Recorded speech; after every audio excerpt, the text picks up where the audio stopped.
Roy, and this is Playgrounds TV. And today we're going to review the day because we're so happy. We had just finished our on-site festival, the Art Department 2022, for the first time on site again. And we're so happy that it was such a success. And I have like really special guests here on my couch who will discuss and review the day. And there will be some topics pop up that we're going to discuss. Blaise is on the Yes. couch, and Hello. hello, and Aayna, Vinaya. Vinaya. To this midday, I was correct in how I said it, Yeah. but I keep Aayna, you practicing. got Aayna correct, so. It's the 50%. Now I go for the 100. Hey, and it's the first time visiting the art department, and actually visiting, like for you, the first time Yes. here, the Playgrounds Yeah. festival. What is your experience? You want to go first? Go for it. I absolutely loved it. And I thought it would be a slightly more formal event and stuff, but everyone was so friendly and it was such a chill vibe. And even for my talk, I thought I would be a little nervous because I can't remember the last time I went up on stage. But I wasn't nervous for the first time. My legs weren't shaking or anything. It felt like the most normal thing. And everyone was so friendly and nice. And yeah. All right. It was And for you, great. Aaron, because I think you visited a lot of events. Yeah. So what is your It's been fantastic, and I tell you what, I really love the size. I love it's just right. It's big enough to be big enough, but it still feels intimate. Yeah. You know, I've done Adobe events where you have 10, 15,000 people, and it just gets so kind of unwieldy. And this is just just the right amount of people, and it was so intimate, and the two halls that you had were set up so nicely, and yeah, and just from a cultural standpoint, being here in the Netherlands, it's so friendly, and it just really translates into, how the whole event is run, and for us, it was one of the easiest ones we've done. It was beautiful. Wow. Hey, and it's also really the first time again meeting up with the community. Yeah. Did you miss it during the? Of course, you missed it. But like, how is it to meet again the community? It's wonderful. Yeah, we really, and we're meeting new friends. Yes. We really missed it. For 2 years, we before COVID, we were out and about, and I think we were in Europe 3 or 4 times, the year before COVID, and then we just cold turkey just stopped, and so being able to come back out and spend time with everybody here and see friendly faces again is wonderful. Hey, and you work from out Mumbai. How did you stay in touch with the community and colleagues and during the pandemic? Like most of us did, I think online really took over. And yeah, I think largely we did make it a point. There was suddenly a lot more talks and interviews or classes and stuff online that people were organizing. And I think multiple people in India were trying to do that. And is it now So- opening up again? So you meet the community? Yes. We used to have like live drawing sessions before COVID happened, and we're in talks to resume those again. But everyone's gotten because we're artists and everyone is so comfortable in their little hibernating holes that it's difficult to drag people out also because some people have just gotten a bit too comfortable. But yeah, very soon, I think everyone will be out in the sunshine, I think. Yeah. Hey, and you work very hard to get there is a lot of talent in India, right, at this moment, and you work really hard to get a better possibilities for animators and designers in Mumbai. What Yeah. is really needed, you think, what is the help or the support that is needed for your community to make the next step? I mean, the first thing that comes to mind is just the crude answer. It's like money. I think we really need the right people to fund it. And I think also a little bit of, because India is still new into it, I think people from here who have done it to mentor people so we don't make the same mistakes again. It would be nice to learn from people who've already done it. And if they could, it would be amazing if they could mentor talent from India into, All right. doing stuff, yeah. Hey, and you work a lot with talent in you do a lot of tutorials. Yes. You do a lot of mentorships and workshops. Yes. Like sharing knowledge with the new generation of I animators. love that. Yeah. And, it's funny, it's been almost 10 years now that I've been doing this. And I remember when back when I first started thinking about doing what I'm doing, teaching, I really wanted to get out of the studio world. I'd been there for almost 25 years, and I just didn't want executives, making my life decisions for me.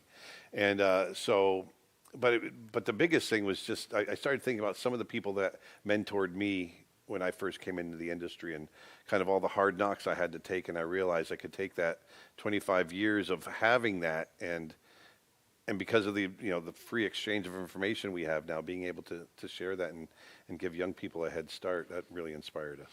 Yeah, because I think that's really because we're not afraid of Skype anymore. Right. To reach out to talents from all over the world gives a lot of opportunities, because we were get in touch with when we did the Yeah. our world tour Yeah, yeah, online, and it's so great. That's Yeah. I think the only thing that was good of the COVID is that people got less shy, and there's even more contact Yeah. Correct, because of Skype, etc. Yeah. To reach out. Yeah. Hey, and when talking about like talent, you're also a teacher, and you also taught during the playgrounds, the art department on a Dutch academy. Yes. Hey, how was that experience? It was a lot of fun, and it didn't feel very different from teaching in India at all. It was the same. People are they're eager to learn. They have lots of questions. It's always nice working with eager, hungry young brains. So it was the same actually. I didn't see any difference. Yeah, because you had quite a challenging topic. Uh-huh. Can you tell us a little bit what you were trying to achieve with the students? Yeah, sure. So the workshop that I took was on facing fears, and the reason I decided to do that was because I realized in my practice, it wasn't as much about skill or anything as much as it was about mental blocks. And I feel like once you overcome that, then everyone knows how to draw. Everybody knows how to learn. Resources are available online. So these days you don't really need to, I feel, teach skill, because there are avenues for that. But I feel like a lot of things took me many, many years to learn or unlearn in terms of mental blocks, or in terms of how to navigate certain fears of like being scared of a blank sheet of paper, being scared of or being intimidated by other people in the classroom, or feeling I'm not good enough. And I felt like those things were perhaps more interesting, or more important rather, to work through. So kind of sat and worked through them on that, and they also had, and then it was nice because they also started talking to each other about it. And they've been in the same class for so long, but they haven't really discussed these things because these are things that they don't usually share. But it was nice to see them open up to each other and be like, hey, I went through that too. Oh my God, I'm scared of that too. So I think that was interesting. And like I said, it was no different from India. Students in India have the exact same Of course, the thing. yeah, yeah.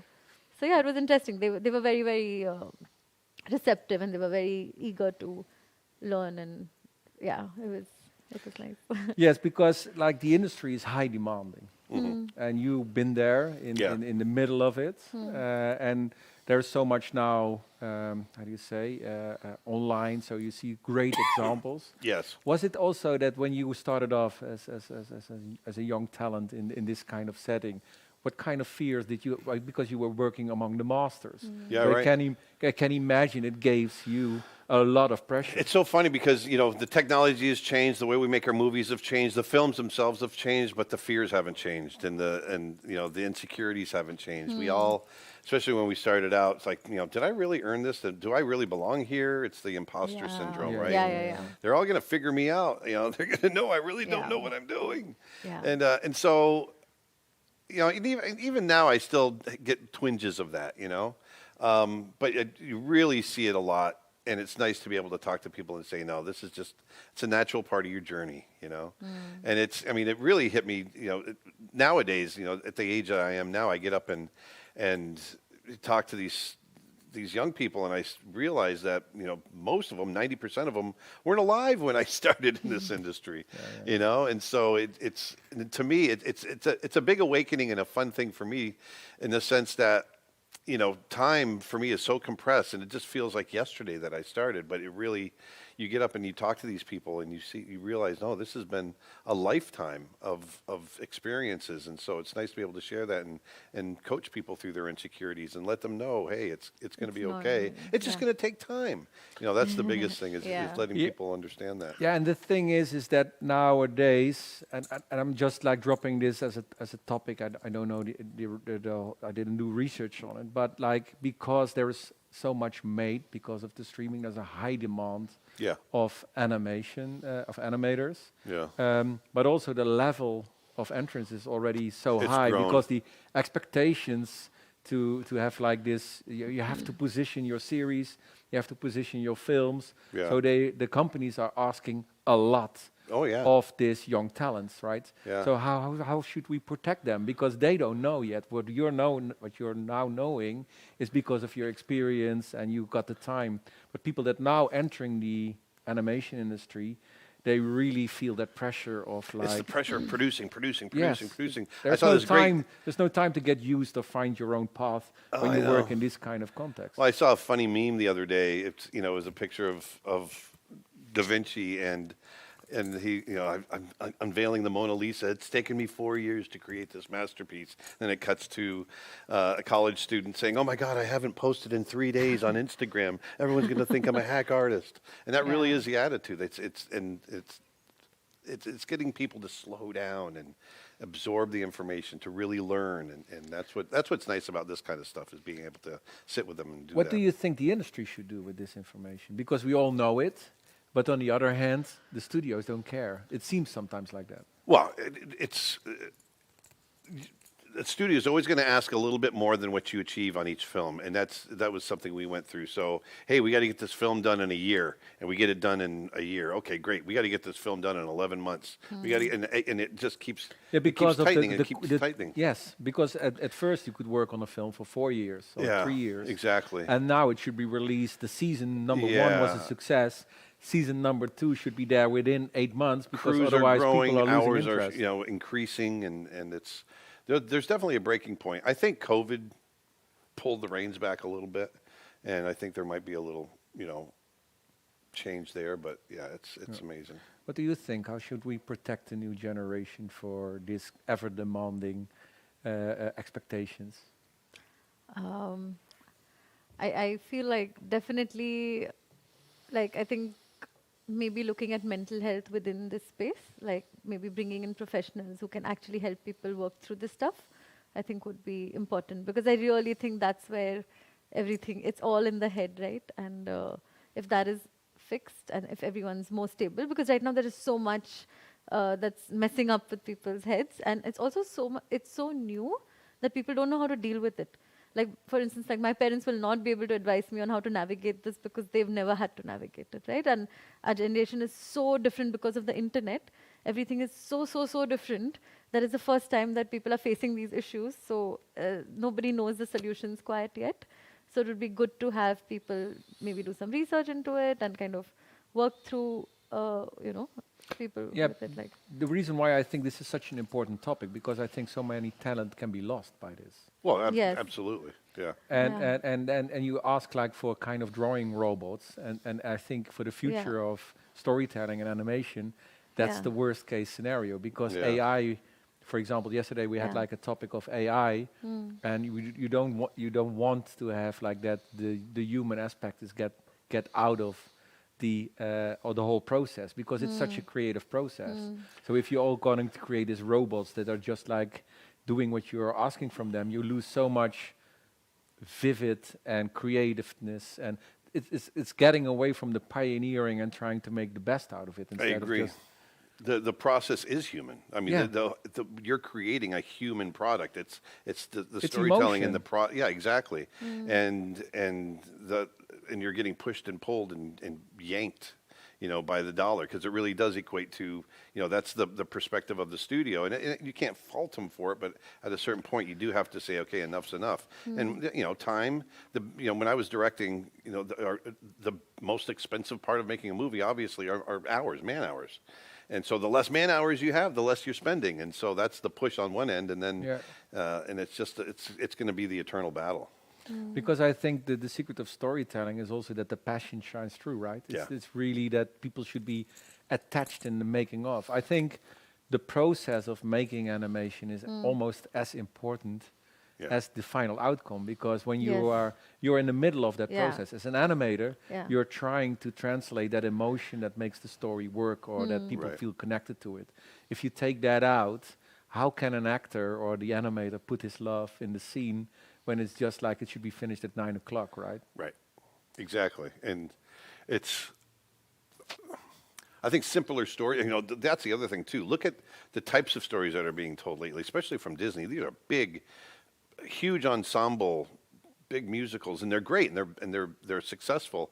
But you also have films like Luca that are nice and small, and I'd love to see more intimate, smaller films that you don't have to kill the crew, in order to get them done. Yeah, yeah, yeah. Hey, and for you said in India there's like a lot of production work, like people working in big series and outsourcing. But there are also many. You told me there's so many nice stories to tell. So many. Yeah. Yes. Are you also not afraid that if that kind of industry takes over, all those nice stories and little stories that can be told will? If an AI-driven industry. Yeah, or do you mean? think that, like, no, not the AI, but if there's this industry taking over, and do you think that would be also a good impulse for the smaller stories, because that big industry helps maybe to earn money, to bring money in the animation industry of India? You mean if the outsourcing industry grows Yeah, really big? yeah. It's already really. But why together. doesn't any money flows back in also? But I thought that's what you were Because saying. those are all like people abroad who are getting work outsourced here.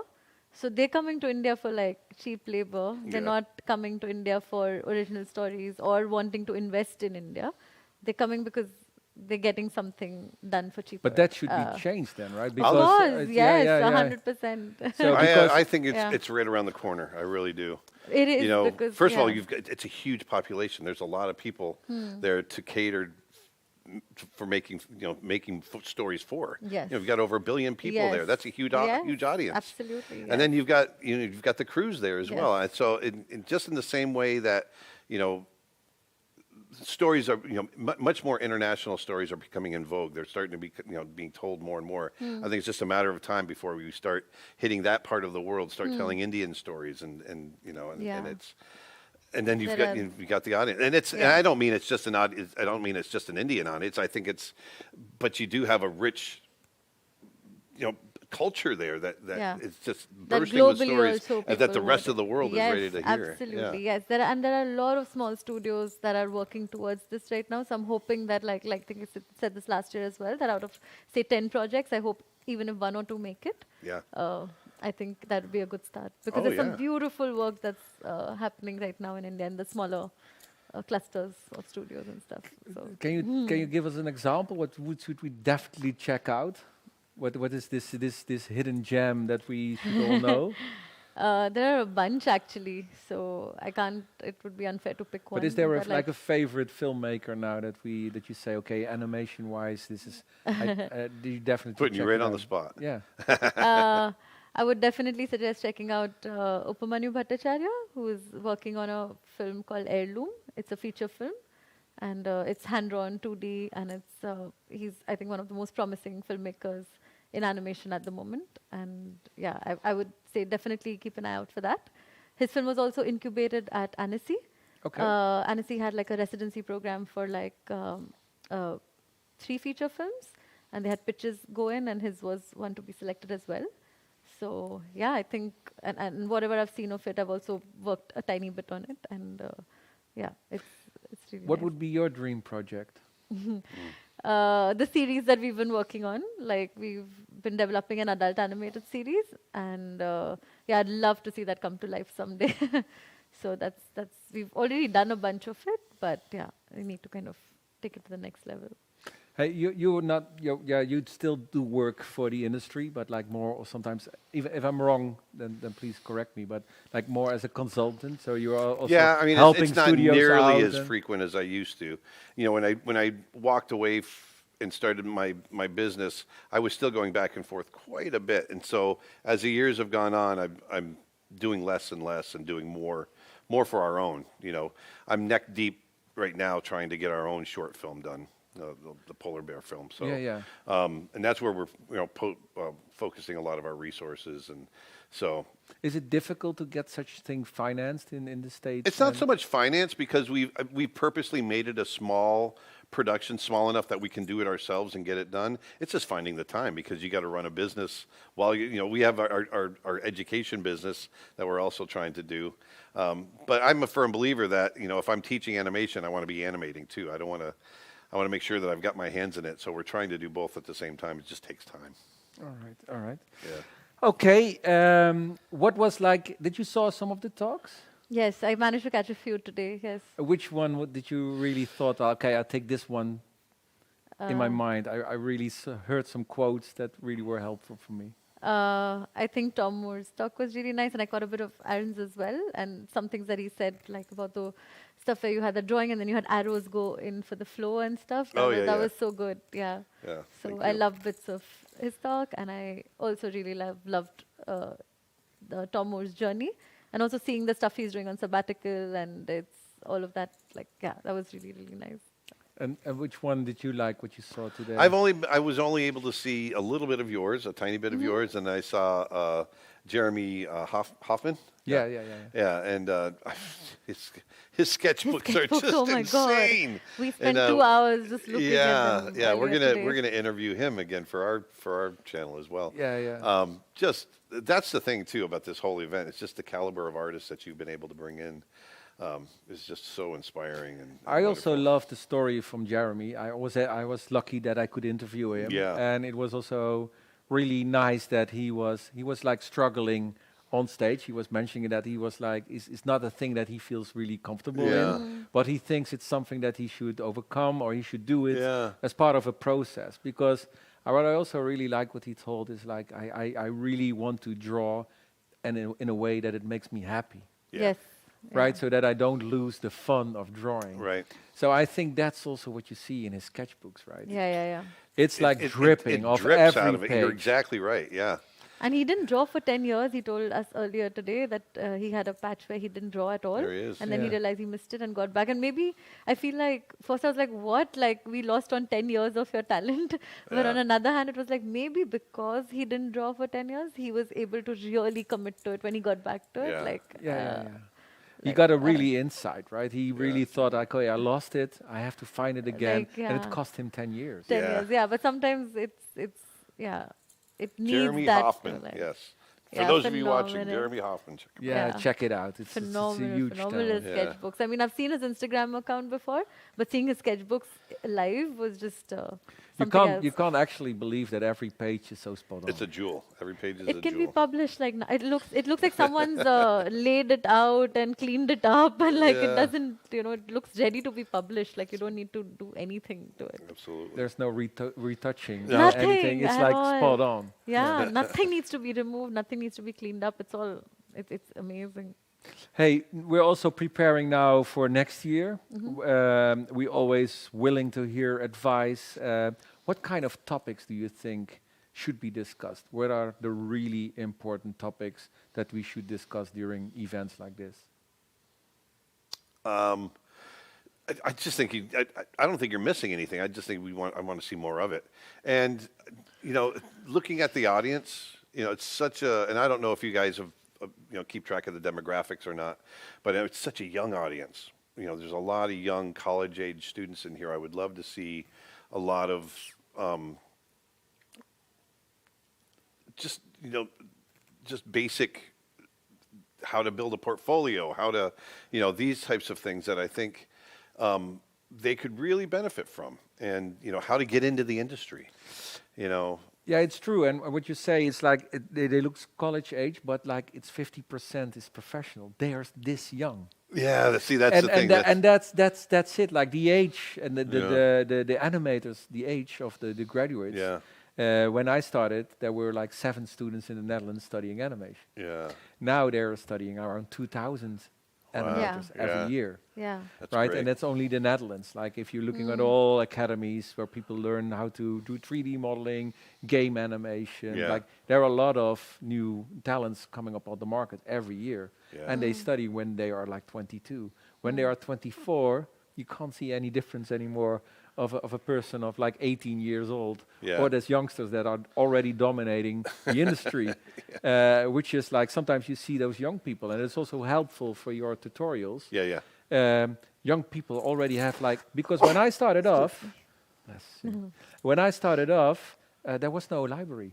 Right. There was not like there was the American bookstore, Yeah, and I have to wait for 2 months, Yeah. really, to actually get a book out of America. It's the Preston Blair, Right. all those kind of books that took like it was not available. Well, there's no internet. There was Yeah. no internet, so you Exactly. didn't have any sources. I know. It's still amazing to me just how ingrained these conveniences have become in our society and in our own minds that, half my life I didn't have that stuff. And like animating, right? I wanted to be an animator in 1997, 96. No, earlier on, 1991. Sorry, when I just got from some grammar school. But how could I actually? I could only do flip books. Yeah. That was the only technique that I got because I couldn't make a picture next to Yeah. a picture and make a film out of it because there was no 60 millimeter cameras available in my town, in my Yeah. village for 1,000 people. Yeah. So you Oh, actually wow. could not make animation. And now you take a plane, you fly to the States, and you can actually go to an animation studio. In the Netherlands, there was no animation industry, Yeah. right? And now you just Yeah. click on, and that's a good thing. Aaron Blaise, pretty and you do crazy. a tutorial, and you actually learn some really important basics. That takes like a year out of your process of mine Yeah. because I had to figure it out all myself. Well, exactly. And I think that's also like how 20-year-old people are already like having Oh, this. they're a 20-year-old, usually, or just coming out of high school, coming into the industry or coming into college is where I was when I was 25 and 30 years old. They're just so much more developed artistically and savvy, from the technology standpoint. Yeah. So it's spongy little brains. How did you train yourself? Did you do a lot of tutorials, or like did you had like a great animation teacher? I think no, we learned mostly from each other in college. I think it was mostly from seniors and peers that we taught each other. And then once you get out in the industry, then it's just like practicing and learning on your. It's mostly self-teaching, I think. Yeah. Yeah. So Because that's Yeah. also shifting. I think we're both teachers, right. and it's interesting like how education is changing. Yes. So first we had no animation schools, now we have Right. a lot of animation schools. Everything's online, like. And now like a lot of people are taught online, right? Self-taught, and they pick their knowledge that they need to develop Yeah. themselves as an artist. Yeah. So They're there's not no dependent on teachers the same way. No, and, Yeah. and there's no like, luckily in the Netherlands, and it's a good thing, I can only speak for the Netherlands because I know that quite well, some experts coming back from the States and bringing their knowledge, Yeah. or coming from working in the industry, bringing their knowledge back to schools. But it's quite difficult to get the same amount of knowledge straight from the industry, and it's more available now online. Do you think educational-wise, and you're a teacher online yourself, Yeah. is changing in that direction? Absolutely. I mean, that was the whole point of why I started doing what I was doing, because I could see it going that way. And,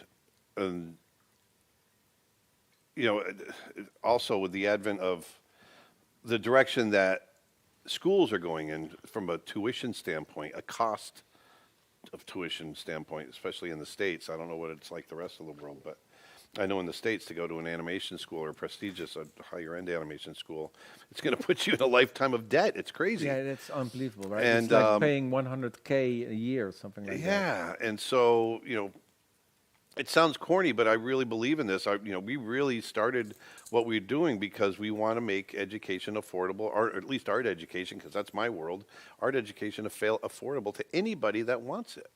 And you shouldn't have to go bankrupt. You shouldn't have to go into a lifetime of debt to educate yourself. It just drives me crazy. And so what you might give up in being in a classroom with like-minded people, you're going to gain by, being able to to get the same, at least information for a fraction of a fraction of a fraction of the cost.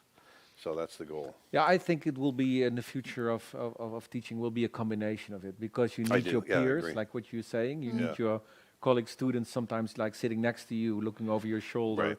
and saying you should do it like this, and this. But the access to the knowledge online, Yeah. like the theoretical and the basic principles, etc., it's really important to have It that is. access online. It is, absolutely. I totally agree with that. All right. I hope to meet again in a lot of events. Also, thank you so much for joining us in this talk show. I hope we reviewed some topics that passed by during the art department. We're really happy that it was possible this year again. I'm also thankful for my guest being in my studio today. Thank you. Hope to see you again at the Playgrounds YouTube channel. Don't forget to subscribe. Check out Aaron Blaise. Check out Aayna, Vinaya. Vinaya. Oh man, definitely check out their work. It's incredible. Hope to see you next time again, and take care. Take safe. Bye